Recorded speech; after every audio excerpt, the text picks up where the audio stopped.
Ahoj, jmenuji se Radek a v tomhle videu si ukážeme, jak správně nainstalovat LARX uhlíkovou folii. Nejdříve si pečlivě naměříme plochu celé místnosti, abychom věděli, kolik folie budeme potřebovat. Podle těchto rozměrů si folii nastříháme na jednotlivé pruhy. Jakmile máme pruhy připravené, přilepíme je k sobě a zároveň i k podlaze, abychom je zajistili proti pohybu. Položené a fixované pruhy by měly vypadat nějak takto. Teď přejdeme k instalaci konektorů. Do každého pruhu vložíme 2 konektory.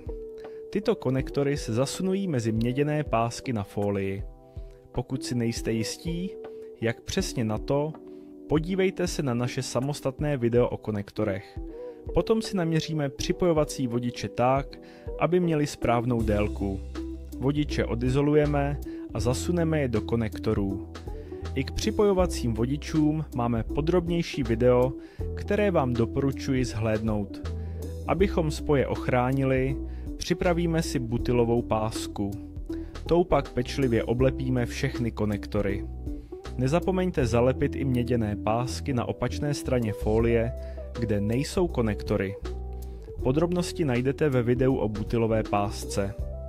Následně si připravíme drážky do podkladní desky, tam, kde jsou umístěné konektory.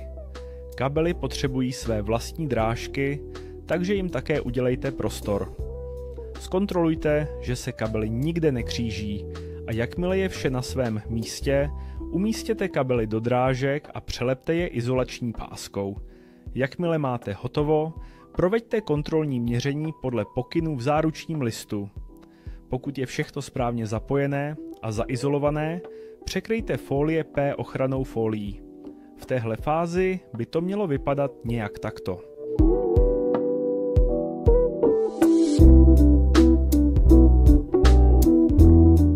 Pokud folii instalujete do koupelny, dejte si pozor. PE folie musí být překrytá ještě zemnící sítí. A tahle zemnící síť musí být připojena na žlutozelený P vodič.